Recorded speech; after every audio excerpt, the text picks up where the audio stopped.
Have you ever met yourself? Your night is not that deep. As soon as you left the busy road and took a small lane, you felt that the bike had become a little heavy. Then you looked at the rearview mirror and saw yourself sitting in the back seat.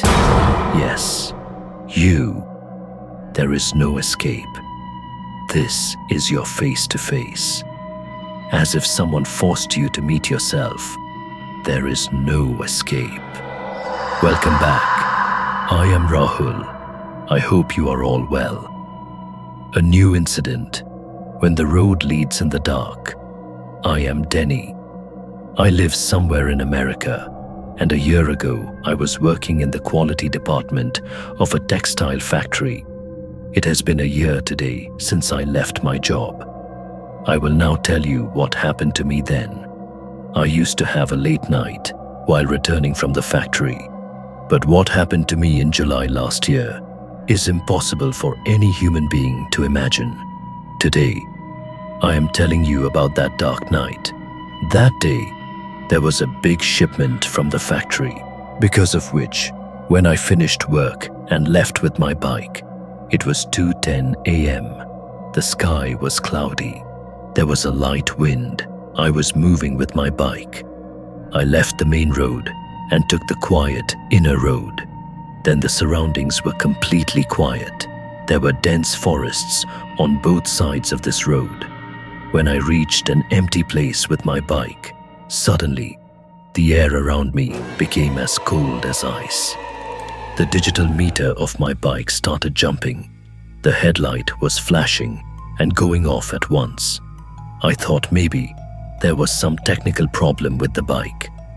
Just then, I felt someone sitting on the seat behind me. The bike suddenly became so heavy that I could not hold the handle. Looking in the looking glass, I saw that the seat was empty, but I clearly understood that someone was sitting on the back. I wanted to increase the speed of the bike, but then something strange happened. My bike's light was completely turned off. I looked at the road with fearful eyes. I saw a white figure slowly emerging from the darkness in the middle of the road. It seemed to be a tall man with his arms hanging down to the ground. When the man raised his head, I saw that his entire face was skinless. Raw blood and flesh were dripping. He wasn't saying anything. He was just making strange rattling noises like a broken record player. I, terrified, dropped my bike and started running in the opposite direction. As I ran towards the old, worn-out fence on the side of the road, I saw a man standing in front of me with an old hurricane. I gasped and went to him and asked for help. The man lowered his head. When he looked up at me, I was turned to stone. The man's face was exactly like mine. The shirt I was wearing was the same as the one he was wearing. The difference was that the man's eyes were like coal. He looked at me and said with a devilish smile, "Denny, you're dead. What are you going to do now? Going home?" My head started spinning after hearing this. Just before I lost consciousness, I felt several cold hands pulling me down to the ground. My breath smelled of rotting corpses. The next morning, people in the area rescued me unconscious from the bushes by the roadside. I had numerous scratches all over my body that didn't look like human fingernails. The doctor called it mental trauma, but the mystery remained elsewhere. A huge human footprint was found on the land next to where my bike had fallen. The soles of the feet were turned completely in the opposite direction. That is, a little bigger than normal. And the scariest thing was that the back of the shirt I was wearing that day had a clear human handprint drawn with burnt coal. After that incident, I was in a state of shock for about a week. My family thought I might have been scared on the road or had an accident. But the real panic started exactly 7 days later. That night, it was 12 o'clock. I was trying to sleep in the second floor of my house. Suddenly, I heard a knock on the window pane.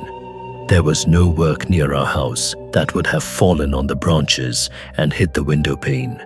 The sound was exactly like someone slowly cutting the window pane with their big fingernails. When I got up and pulled back the curtain, I saw no one outside. It was pitch dark, but what I saw near the dusty window stopped me from screaming. Someone had written in mud on the outside of the window, "You are not alone." The next morning, when I went to work at the factory, my colleagues were surprised to see me. They said, "Denny, why is the back of your neck so blue? It feels like someone was squeezing it hard." I looked in the mirror and saw 4 long fingerprints clearly sitting on my neck. While working, I suddenly noticed someone walking behind me in the silent environment of the factory's quality lab. Whenever I turned around, there was no one, but the strange thing was that a wet footstep was heard right next to the place where I was standing and working. That rotten smell hit my nose again. I didn't dare to return from the factory that day. I came with a friend. He let me go a little ahead and said goodbye. I thought I would cover the rest of the way quickly. Just before reaching that particular bend in the road, my bike's speedometer dropped to 0 on its own. The bike was running, but not showing speed. Suddenly, someone laughed very close to my ear and said, "I left you that day. Today I will make you meet yourself." I looked and saw a wooden coffin lying in the middle of the road. The coffin was open. I was forced to stop the bike. I peeked into the coffin and saw me lying there. My current form was the same clothes, but the eyes of that corpse suddenly opened. I tried to turn the bike with all my strength and run away. Then I saw that the road around me was not familiar. It was as if I had entered the middle of some primitive crematorium. Hundreds of people were wailing, and all of their feet were turned in the opposite direction. I screamed and lost consciousness. Then I felt someone bite my back. In the morning, I found myself inside the old house where I had run the night before. I took out my phone from my pocket and saw that it was 10 a.m. There was no network on the phone. Strangely, there was not a single number in the phone's call list when I called someone. My body was not working, and I was wondering how I would get back home. From there, I took my bike to the road with great difficulty. I slowly rode my bike and reached home. Everyone saw my condition and asked if I had quarreled with someone. There was a black handprint on my neck. What does this mean?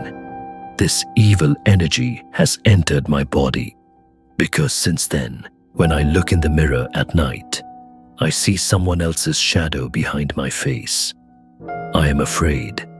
One day, the demon inside the mirror might come out, and I will be lost forever in that darkness. I keep breaking down mentally, day by day. The family members take me to an acquaintance, Kabiraj. It was 8 p.m. He was alone in the whole small house. He tied a black thread on my hand and said that I will not go out alone for the next 3 nights, and cover the mirrors in the room. I did as he said, but what happened on the second night surpassed even my imagination. At 2 in the morning, I was lying in bed but couldn't sleep. Suddenly, I heard the sound of water falling on the floor of my room. I turned on the light. I saw a big puddle of water right in the middle of the floor of my room, and the smell of rot was coming from that water.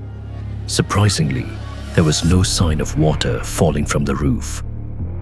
When I looked at the bushes of that house, I saw a reflection in the water. That was not the roof of my room.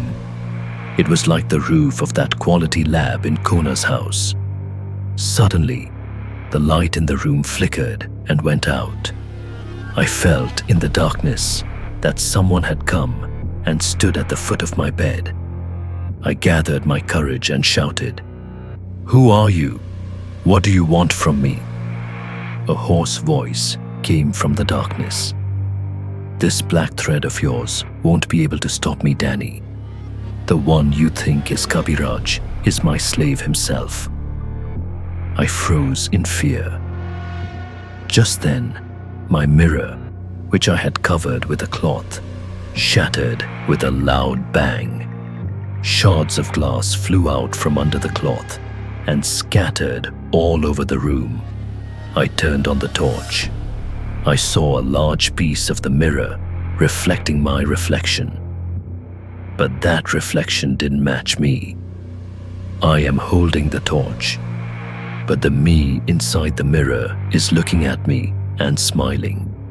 The form inside the mirror slowly started coming out of the glass. Its hands are long. They were coming towards my neck. I wanted to run out of the house, but the door was not opening at all, as if someone from outside had welded it shut.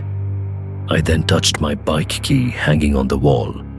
Strangely, the key became cold as ice, and a blue glow came out of it.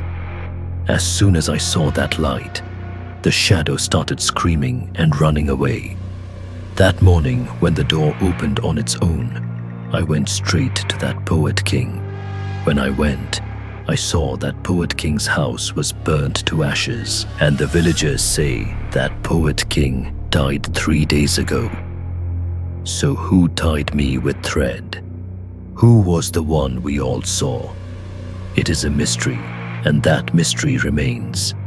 Even today, when I cross that bend in the road on my way back from work, in the looking glass of my bike, I see that bloody figure instead of me. He waves his hand and calls me. I know he is still waiting for me.